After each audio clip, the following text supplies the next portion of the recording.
शर्म नहीं की कि एलएलबी कर रहा हूँ कि मुझे सारे कहेंगे भेड़ पाल रहा है, भेड़ पाल रहा है। मैंने बड़ी बात वही है कि शर्म नहीं की। एलएलबी स्टार्ट की तो मुझे था कि मैं इस साइड जाऊंगा। अभी मेरा रुझान है कि मैं इस साइड जाऊंगा, शी फार्म की साइड जाऊंगा। खर्चा निकाल के भेड़ का और उसके बच्चों का, ठीक है। हमारा मानना है कि एक भेड़ 10,000 रुपया एक साल में छोड़ा है। अब मुझे थोड़ी इसकी अंदर जी कैलकुलेशन बताना कि वो 10,000 कैलकुलेशन, कैसे हाँ, छोड़े। कभी डॉक्टर आया आपके फार्म पे? हमारे फार्म में कभी डॉक्टर आप खुद ही नहीं डॉक्टर आया। हैं? हाँ जी, वैक्सीन हम खुद करते हैं। ठीक है। ठीक है जी, डिबर्ग में हम खुद करते हैं। 3 साल में हमारा एक भी केस था। डिलीवरी के टाइम बच्चे का जो मुंह था वो डबल बच्चे थे, मुड़ा हुआ थे। वो तो देखो भगवान किसी के साथ भी हो सकता है, इंसान में भी हो जाता है। मैं देख रहा हूँ यहाँ पे आपने भेड़ों के ऊपर कलरफुल निशान लगा रखे हैं सिकंदर जी, तो इसका क्या कारण है? इसको बढ़ावा देने के लिए NLM स्कीम के तहत 50% सब्सिडी देने का एक जो प्रावधान किया है, उसमें आप 25 लाख से शुरू हो गए, ठीक है, 1,25,00,000 तक को हो जावा है। अभी आपके फार्म पे कितनी भेड़ें हैं फिर? ये हमारे पास 200 नाग है जी टोटल। तो अगर किसी ने शीप फार्मिंग करनी है वो अपने दिमाग में क्लियर करके चले, या तो वो मीट पे काम करेगा या फिर वो ब्रीड के ऊपर काम करेगा। ब्रीड के ऊपर काम। दूध और ऊन के लिए काम करना सही नहीं है। पहचान कैसे होगी इसका? नाक का जो ना रोमन नोज होगा। आपने और हमने कई लोगों ने देखा होगा ये कि रास्ते पे चरवाहे लेके जा रहे हैं भेड़ों को, तो उनका बिजनेस इतना डेवलप क्यों नहीं होता, और इस फार्म में रख के हम लोग कैसे उसको डेवलप कर लेंगे? इसमें क्या अंतर है?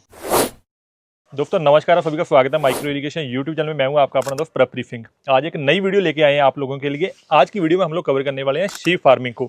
मेरे साथ सिकंदर जी और जसविंदर जी हैं जो कि पिछले 3 सालों से शीप फार्मिंग कर रहे हैं और कामयाबी के साथ कर रहे हैं।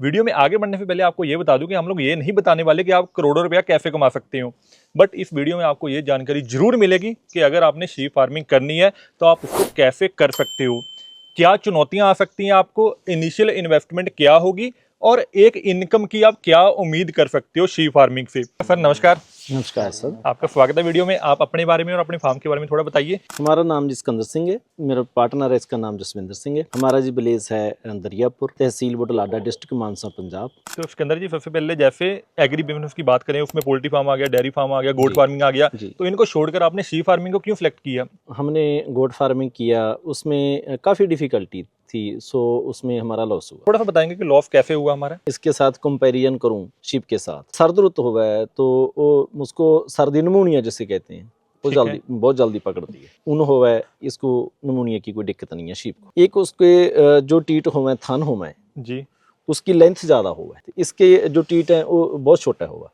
ठीक है, इसलिए मस्टैट्स की कोई दिक्कत नहीं है। उसके बच्चे की ग्रोथ और शीप के बच्चे की ग्रोथ का डिफरेंस है। इसके बच्चे की ग्रोथ उससे डबल है। ठीक है। जिस चीज की ग्रोथ होगी वो आमदन का स्रोत डेफिनेटली ठीक है होगा। जैसे गोट का कहते हैं 3-4 महीने में बच्चा 15 किलो के आसपास हो गया, हाँ तो जी, इसका हाँ 25-30 किलो हो जाएगा। हाँ जी, हाँ जी, हाँ जी, डबल है। मान लो उसका 6 मंथ का उतना, इसका 3 मंथ का। दूसरा ये शीप है जो इसकी बिल्कुल ये लो कॉस्ट पर पाली जा सकती है। ठीक है, ये जो भी इसको डाल दिया, ठीक है, इसने वो खा लेना। कहते हैं ना पंजाबी में, वो नखरा करती है, नखरा नहीं करती। ठीक है। एक चीज तो मुझे देखने में नजर आ रही है कि अगर मैं ऐसे ही हम लोग गोट फार्मिंग खड़े होते तो 4 बकरियां दीवार पे चढ़ रही होती, 4 इधर चढ़ रही होती, 4 चारे के अंदर आप होती। देखो जो इसको पट्ठे डालने के लिए खुरली कहते हैं हम इसे जी, इसमें देखो कोई ऊपर नहीं लगा हुआ, कोई रोक नहीं लगी हुई, कोई रोक नहीं लगी। हाँ, वो अंदर जाएंगी नहीं, अंदर नहीं जाएगी। हम उसमें जो लॉस खाया था उसका लॉस भी इन्होंने कवर किया। ठीक है। और हम 3 साल से इसको कर रहे हैं और भगवान की दया से हमारा 1 नंबर चल रहा है और बहुत अच्छा प्रॉफिट है। सिकंदर, ये वीडियो शूट करने से पहले हम लोग चाय पी रहे थे और मैं बड़ा प्रभावित हुआ ये सुन के कि आपने LLB की हुई है। जी, LLB और शीप फार्मिंग का कॉम्बिनेशन कैसे बन गया? LLB में अभी हूँ। ऐसा था, मुझे था कि कोई ऐसा मेरा साइड बिजनेस हो कि मेरी इनकम हो भी। मुझे ऐसा ना हो भी मेरी LLB होगी फिर इनकम आएगी, फिर मैं अपने सपने ही कह सकता हूँ जो मेरी उम्र का होते कि मुझे ये चाहिए, ये चाहिए। मुझे ऐसे था भी कोई ऐसा साइड बिजनेस हो भी, मतलब रात को मैं सोया हूँ फिर भी इनकम हो। मुझे ऐसा था कि मैं आपन उसमें हूँ, मैं आदमी रख सकूँ तो उसके साथ हो। तो हमने बहुत सर्च की। हमने जैसे भाई जी ने आपको पहले वीडियो में बताया कि हमने बकरियों से स्टार्ट की थी, फिर हमने और सर्च किया कि और रफ टफ सौदे की हम खोज कर रहे थे, तो हमको ये मालूम हुआ कि ये एक शीप फार्मिंग भी है। और हमने किया तो मुझे मेनली इनकम का था कि इनकम हो जो कि इसको मैं लार्ज स्केल पर लेके जा सकूँ। तो इसीलिए मैंने किया। मैंने कोई शर्म नहीं की कि एलएलबी कर रहा हूँ कि मुझे सारे कहेंगे बेड पाल रहा है, बेड पाल रहा है। मैंने इस बड़ी चीज बात वही की है कि शर्म नहीं की। शर्म नहीं की। एलएलबी स्टार्ट की तो मुझे था कि मैं इस साइड जाऊंगा। अभी मेरा रुझान है कि मैं इस साइड जाऊंगा, शीप फार्म की साइड जाऊंगा। ठीक है। इसको और लार्ज स्केल पर लेके जाऊंगा। जैसे अभी है, मुझे और नॉलेज आ रही है कि कैसे कैसे क्या होता है, कैसे मार्केटिंग है, कैसे क्या है। तो इसी को मैं सोच रहा हूँ कि इसी को 400-500 बेड तक की लार्ज स्केल पर की फार्म होगी इसका, ठीक है। जो कि मैं नस्ल के तौर पर करूंगा इसके बीच में, और इसको नस्ल अच्छी बनाने की कोशिश करूंगा। अभी आपके फार्म पे कितनी भेड़ें हैं फिर? ये हमारे पास 200 नग है जी टोटल। तो अगर किसी बंदे ने नई स्टार्ट करनी है शीप फार्मिंग, जी। तो उसको बेसिक क्राइटेरिया क्या है, किन चीजों की जरूरत है? रखने के लिए उसके पास जगह जगह होनी चाहिए, चाहे तो अपनी खुद की हो चाहे रेंट की हो। ते दूसरा उठाने के लिए उसके पास उपलब्ध स्टोर, उनको जितना भी ठीक है, मतलब चारे का रखने बंदोबस्त होना चारे चाहिए, का अच्छा। बंदोबस्त होना चाहिए। ते दूसरा ऐसी खुरली और पीने के पानी का बंदोबस्त टब लग चाहिए। जाता है, ऐसा होना चाहिए। इसमें लेबर की ज्यादा जरूरत नहीं पड़ती। कोई 250-300 शीप रखने के लिए बस सिर्फ लेबर का एक ही आदमी चाहिए। तो सुबह उसने पट्ठे डाल देने और टबों में जो पानी है पीने का वो डाल देना, और यही काम उसने सर्दी में 2 बजे और गर्मी रुत में 3 बजे बस डाल देना, और कुछ नहीं करना। यही काम रिपीट करना है, और मतलब ईजी है। आपने और हमने कई लोगों ने देखा होगा ये कि रास्ते पे चरवाहे लेके जा रहे हैं भेड़ों को, तो उनका बिजनेस इतना डेवलप क्यों नहीं होता, और इस फार्म में रख के हम लोग कैसे उसको डेवलप कर लेंगे, इसमें क्या अंतर है? आपने बहुत अच्छा क्वेश्चन पूछा है। उसके भैया 2 रीजन है। एक तो उसके पास जो भेड़ होती है, मसा 10-20 भेड़ होती है, तो उसमें क्या होता है, जब उसने घरेलू कोई खाद्य पदार्थ को खरीदने, वो एक उसको हम लेला कहते हैं इसके बच्चे को, ठीक है। वो बेच देता है, वो कसाई को, काटने वाले से, उससे वो अपने घर का जो राशन लिया, वो उसका जीवन ऐसे ही गुजरता है। फिर उसने कोई ब्याह शादी करनी है, उससे मतलब 25 बेड़ हुई, उससे 10 बेड़ सेल कर दी, 15 बेड़ रहेगी, उसने वो शादी कर ली। फिर वो 15 बेड़ का जो बच्चा हुआ फिर उसने बेच दिया घर के किसी मतलब अपनी जरूरतें पूरी करने के लिए। बिजनेस को स्केल बिजनेस को स्केल पे नहीं जाता। दूसरा उसका रीजन है, ना तो वैक्सीन करते हैं, और बाहर जब चरने के लिए जाता है ना, आजकल पेस्टिसाइड बहुत यूज हो गए। कोई उसके पशु या पेस्टिसाइड का खा गए पशु, तो 5-4 पशु वैसे भी मर सकें, ज्यादा भी मर सकेंगे, इसलिए वो ज्यादा सक्सेसफुल नहीं हुए। यू नो, अगर तुम एज ए बिजनेस लोगे ना, तो ये मतलब कामयाब। इसमें सर मैं एक और ऐड करना चाहता हूँ। बात है ऐसा है कि जब हम इसको फार्म पर रखते हैं तो इसकी कोई हम लिमिटेड डिसाइड नहीं कर सकते। अगर जो हम फॉरेन मुल्क देखते हैं उन पर 1000 बेड है, 200, मतलब अधिक से अधिक बेड है। आजड़ी हमारे यहाँ पर बोलते हैं, आजड़ी लेके जाते हैं, वो गिनती को लिमिट में रख सकते हैं।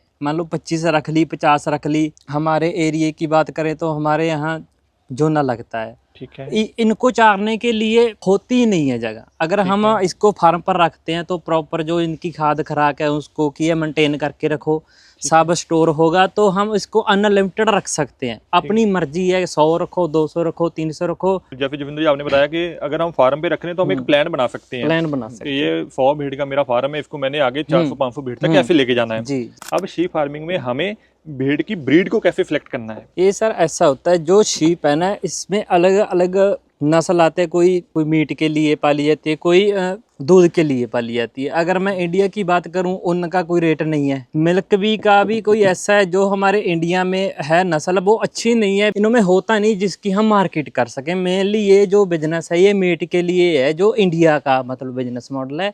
हम भी मीट पर ही काम कर रहे हैं। इनकी अलग अलग नस्ल है, वैसे जमुनापुरी नाम से भी जानते हैं। ये सबसे अधिक वेट करने वाली नस्ल है, और बच्चे भी दूसरी बेड से ज्यादा देते। और जो होर है नस्ल, उनका इतना बॉडी वेट नहीं होता। हमारे उसको देसी नस्ल भी बोल देते हैं, जैसे मुंजल है, मतलब ऐसी नस्ल है, उनका सारा 35-40 किलो मतलब बॉडी वेट होता है। ये जो शीप है फीमेल है, अडल्ट है, उसका 60 से 70 किलो बॉडी वेट हो जाता है फीमेल का। ठीक है। अगर इसमें मेल की बात करें तो उसका 1 क्वांटल भी मतलब बॉडी वेट हो जाता है। और जो नस्ल है उनका इतना होता नहीं है। ये इसकी हम खासियत कह सकते हैं, जो मुजफ्फरनगरी नस्ल है। तो अगर किसी ने शीप फार्मिंग करनी है, वो अपने दिमाग में क्लियर करके चले, या तो वो मीट पे काम करेगा, या फिर वो ब्रीड के ऊपर काम करेगा। ब्रीड के ऊपर काम, दूध और ऊन के लिए काम करना सही नहीं है, लाभदायक सही नहीं है। ये उसका कोई रेट नहीं है अभी हमारे, रेट नहीं है। वैसे जो हम और मुल्कों की बात करें वो इस पर काम करते हैं और अच्छा मुनाफा लेते हैं। ये इंडिया का मैं एक लॉस कह सकता हूँ, जिसमें मैं एक मतलब कह सकूँ, ये अच्छी बात नहीं है कि यहाँ पर इसका रेट नहीं मिलता। यहाँ पर ओनली मीट का रेट मिलता है। एक ये भी है कि पोल्ट्री फार्म की तरह ऑर्गेनाइज्ड सेक्टर नहीं है ये। हमारे नॉर्थ इंडिया में जमुनापुरी ब्रीड ठीक है, यहाँ पे अच्छे से ये पल जाएगी ना। पूरे देश में लोग ये वीडियो देखेंगे तो देश के अलग अलग कोनों में आप कुछ और बता सकते हैं कौन सी ब्रीड पालनी चाहिए? ये देखो जी, जो ये ब्रीड है जमुनापुरी, ये अपनी इंडिया की ब्रीड है, कोई बाहर की ब्रीड नहीं है। इंडिया की ब्रीड होने के कारण इसको मतलब तुसी किसी भी क्षेत्र में पाल सकते हो, उसका कोई इशू नहीं है। ठीक है, जैसे गोट फार्मिंग में मीट में फिर मेल जाएगा, तो इसमें मेल फीमेल दोनों मीट में जाएंगे? फीमेल भी मेल भी आप दोनों बेच सकते सिकंदर जी, मैंने शीप फार्मिंग शुरू करनी है, तो शीप को लेते समय मुझे किन बातों का ध्यान रखना चाहिए? हो। शीप को लेते समय इस चीज़ का विशेष ध्यान रखना चाहिए कि वो ब्रीड है जो वो प्योर हो। ठीक है, जमुना, ठीक है। पहचान कैसे होगी? पहचान इसकी है, जैसे इसका नाक का जो ना रोमन नोज होगा। रोमनोव, ठीक है हाँ, जी। ठीक है ना, देखो नाक इसका रोमन नोज है। रोमनोव का मतलब थोड़ा सा, हाँ, थोड़ा सा एंगल होगा उसमें। ठीक है, ठीक है जी। जो आँखों के दोनों पासे स्पॉट होंगे ठीक है जी। और दोनों कानों में स्पॉट होंगे। इसकी जो पूंछल है ये घुटनों से नीचे जा रही है। ठीक है जी। ठीक है ना, ये सही है ब्रीड है। ठीक ये है, बच्चा है बस उसका। हाँ, जैसे इसके कानों में स्पॉट है और इसके कानों में नहीं है। हाँ, ये भी वही नस्ल है। ठीक है, इसके सारी का मुंह बैठ है, ठीक है, ते कान भी बैठ है, ठीक है, ते पूंछल इसकी भी घुटनों से नीचे है। ठीक है। ये दोनों बच्चे ही मतलब जमुनापुरी के हैं। ये भी आवा है बैठ बिल्कुल मुंह का, और स्पॉट वाला भी आवा है। ठीक है, दो तरह के आते हैं, एक दो पूरा तरह के वाइट, आते एक हैं। तरह हाँ जी, स्पॉट हाँ वाला। जी। ये मतलब जो शीप है बैट हो वो दूसरा बच्चा भी दे सका है, जिसके फेस पे इस तरह पंच है ब्लैक, ठीक है, वो बैट भी दे सके। ये है। प्योर जमुनापुरी की पहचान है। फिर हमने ब्रीड सेलेक्ट कर ली कि हमने कौन सी लेनी है। हमने ब्रीड लेते समय ये भी ध्यान रखना है कि इसकी एज कितनी है, इसका वेट कितना है। जैसे 2 दांत है, 4 दांत है, 6 दांत है, वो आप खरीद सकते हो। ठीक ठीक है है ना।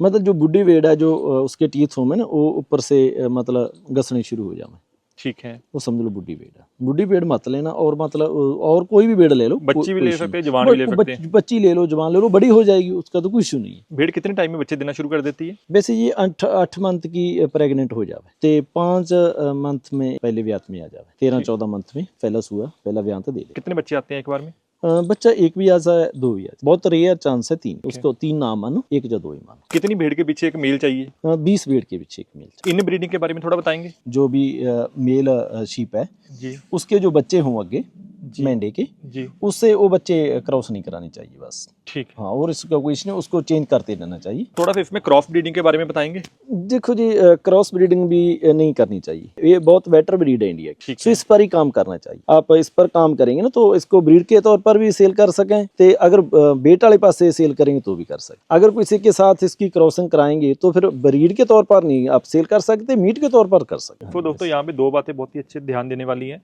एक तो आपने क्रॉस ब्रीडिंग शीप फार्मिंग में नहीं करनी है, हाँ जी, और बिल्कुल। दूसरा इन ब्रीडिंग नहीं होनी हाँ चाहिए। जी। इसके अंदर जी गर्मी और सर्दियों में शीप फार्मिंग में किन बातों का ध्यान रखना होता है? वैसे ये देखो, ये ना तो गर्मी को इसको कोई इशू है। मार्च के महीने में इसकी जो ऊन है वो एक मशीन आती है इलेक्ट्रॉनिक, ठीक है। उसके साथ ऊन है जो काटी जाती है। ठीक है जी। और सर्दी में भी इसको कोई इशू नहीं है, ठीक और है। बरसात भी ये नहीं मानती। जैसे अपना गोट है ना, ठीक है। वो बरसात मानती है। इसको ना सर्दी की कोई प्रॉब्लम है, ना गर्मी की कोई प्रॉब्लम है, ना बरसात की कोई प्रॉब्लम है। थोड़ा सा बताएं कि शीप फार्मिंग में क्या बीमारियां आ सकती हैं, हमें क्या ध्यान रखना है शुरू में कि बीमारियां ना आए, अगर कोई आ जाती है तो उसका इलाज क्या है? जो हमारा एक्सपीरियंस है, शीप फार्म में कोई बीमारी नहीं आती। मतलब आप वैक्सीन उसको जरूर करके, आपका माल अगर वैक्सीनेटेड होगा तो ज्यादा नहीं है, 100 रुपए का खर्चा 1 साल का वैक्सीन का है। तो 100 रुपये खर्चे के साथ आप 1 साल के लिए आपका पशु है जो क्योर हो गया। जी। पशुपालन विभाग वाले वो बोलते हैं कि 3 मंथ में पहली फर्स्ट वैक्सीन हाँ शुरू कर दीजिए।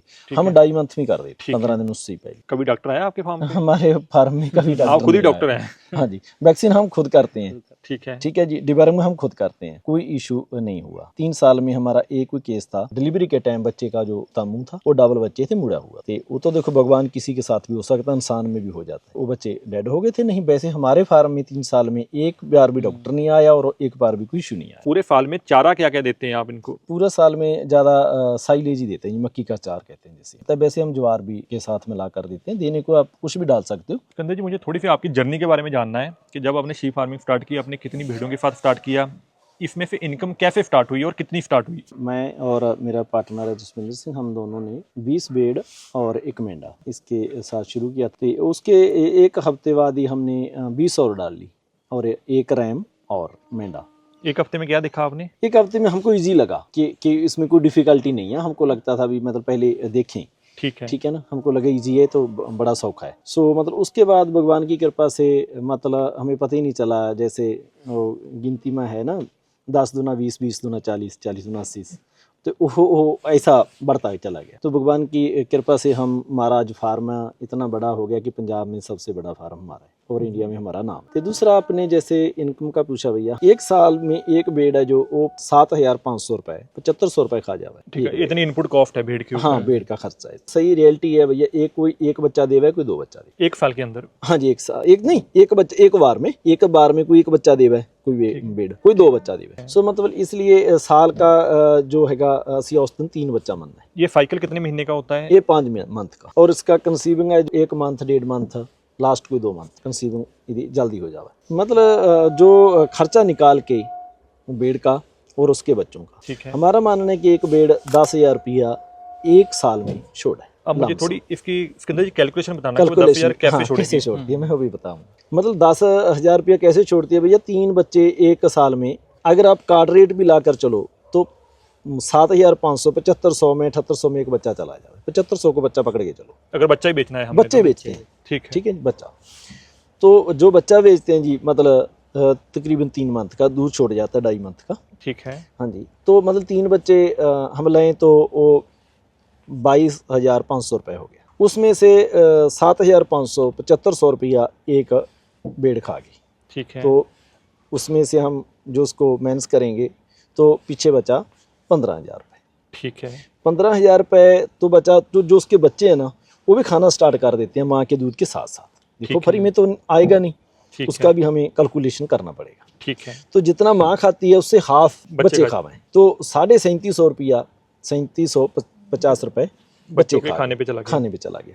तो 11,250 रुपये 15,000 से निकालें तो इतने बचे। फिर मतलब उसमें जैसे हम किसी चीज़ का जो रेट है वो आज डिसाइड किया जी। सपोज करो जैसे हमने 30 रुपये किलो इसका जो फीडिंग लाई है, ठीक है। जैसे उसमें मकई आ गई, गेहूँ आ गया, और उसमें मिनरल मिक्सचर आ गया और नमक आ गया, बस इसकी यही फीडिंग है। ठीक है, मतलब उसका हमने 30 रुपये लगाया, बस तो 25 रुपये अब मिल रहा है।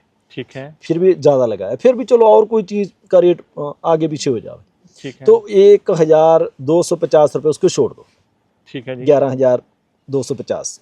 ठीक है, तो 10,000 रुपये तकरीबन लमसम एक भेड़ का बच गया हमारे अकॉर्डिंग। ठीक है, अगर तो 100 भेड़ रखी है तो 10 लाख रुपया आप सालाना कमा सकते हो, अगर 200 भेड़ रखी है तो 20 लाख कमा सकते हो। अगर इसको भी छोड़ दें, ठीक है, आप 8,000 को भी पकड़ के चलें, तो अगर 100 भेड़ रखी है तो 8 लाख रुपए कमा सकते हो, 200 भेड़ रखी है तो 16 लाख रुपए कमा सकते हो। और नीचे जो बंदा सोचता है कि ऐसा हो जाएगा वैसा हो जाएगा, उसके अकॉर्डिंग भी आप 8 लाख तो आराम से कमा सकते हो। हमारे अकॉर्डिंग 10 लाख रुपए काट रेट से बनता है।